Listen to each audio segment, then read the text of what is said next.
Hey, everybody. This is Troy over at Uncomfortable Truths. Thanks for checking me out. So, today we're going to be talking a little bit more about what's going on with the Trump situation. It looks like the Colorado Supreme Court has decided that they're going to kick Trump off of the ballot.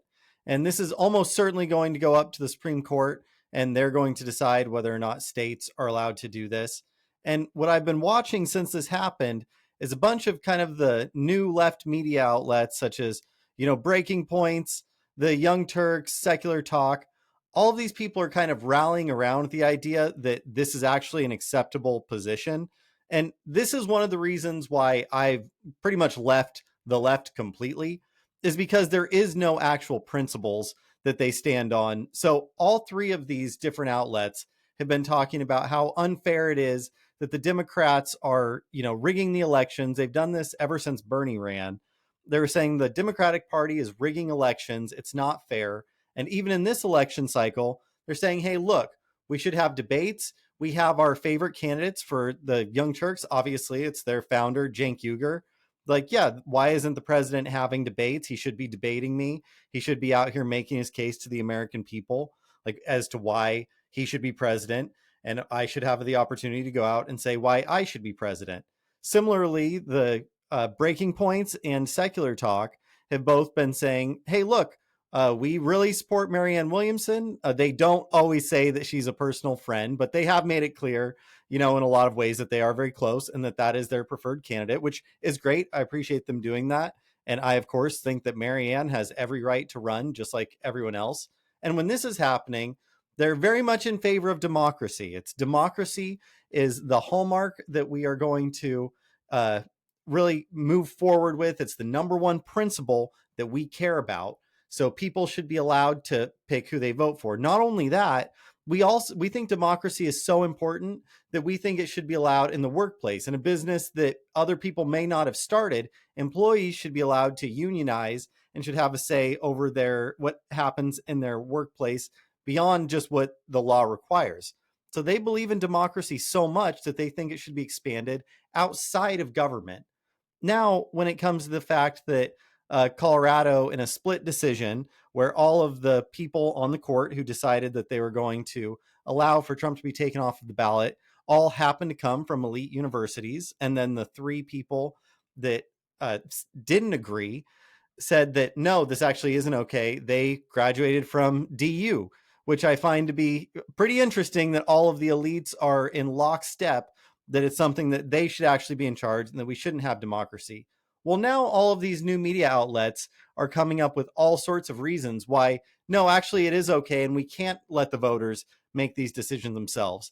Now, if they won't let this decision be made in Colorado, which on a presidential election is almost certainly going to go to the Democrat anyways, then what is to make you think that they're actually going to support democracy in an instance where it is a close call, where there is something that can actually be done to a person? Like, so if it's actually a swing state on a presidential election, are these people actually going to support democracy?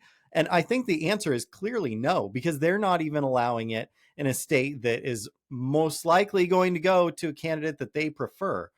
So this brings up the issue that principles actually do matter, but you don't have principles if it's just outcome based. So what shows that you have a principled stance on something is that you stand by the stance, even if you don't like the outcome. So I may not like Trump. While I voted for him in 2020, I didn't vote for him in 2016. He's not my preferred candidate in this race. And even so, of course, he should be allowed on the ballot. What happened on January 6th was horrible. I think all of the people that were doing the rioting, all of the people that were trespassing, yeah, absolutely. You charge them for rioting, trespassing, all of the laws that we already have and are already available. However, the president saying that he doesn't stand for this election, he doesn't think it was on the up and up, he is perfectly in his right to make those accusations and then go to the courts, which is exactly what happened. And then the courts made those decisions on a case-by-case basis based on the accusations and the evidence that he brought forward. Our process actually worked. And now that it worked, they seem to want to kind of take that back. Well, the reason that this is happening now and why it didn't happen in January 6th when these activities actually occurred is because now Trump is winning in almost every single poll, and it looks like Biden is going to lose. And so now it's not a matter of principles for these people. All of a sudden now what the issue is people are saying, hey, look, he might win again, and this is horrible. So in order to save democracy, we literally have to take the leading presidential candidate off of the ballot. Now, from a principled stance, this is unacceptable, regardless of what you think of former President Trump.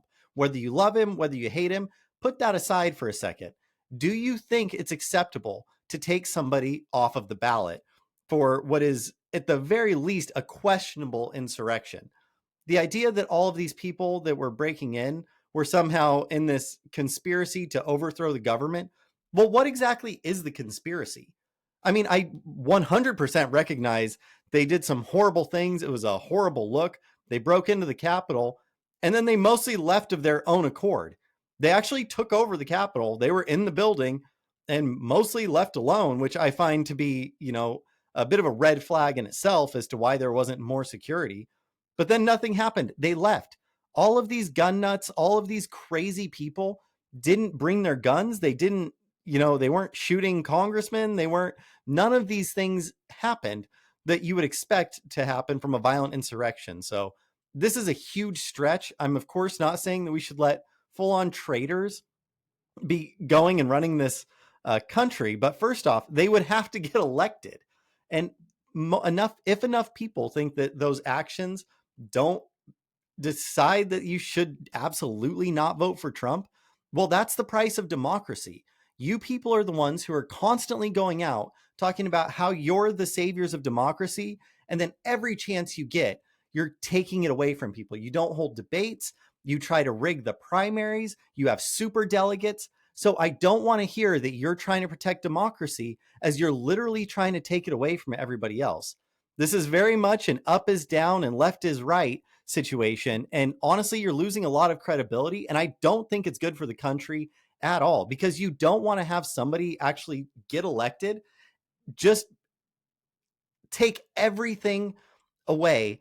Like, you do everything you can, wrong, right, you do everything that's ethical, not ethical that you can, and then say somebody does get elected. Well, now there's no constraints on that person because you've actually burnt your credibility. So the next time, if they do actually do something that truly is horrific, that truly is something that's a threat to our democracy, you can't be taken seriously. So anyway, everybody, this is just something I wanted to kind of throw out there. I hope that everybody gives this some thought before blindly supporting this one way or the other. Go ahead, hit like and subscribe. A lot of you have been watching it, and I appreciate the heck out of it. We're getting close to Christmas, so everybody have a great Christmas. We'll have a couple of random videos for you over the holiday. And anyway, everybody, I know things are looking kind of rough right now, but try to enjoy the holiday. Spend time with your loved ones. If they aren't agreeing with you politically, who cares? Just remember that the people that you love are the people you should be focused on during this time, and you don't need to change everybody's mind at the Christmas dinner. Just try to enjoy yourself and your families, everybody. And I look forward to talking to you soon. Thanks for watching, everybody. I appreciate the hell out of all of you. Take care.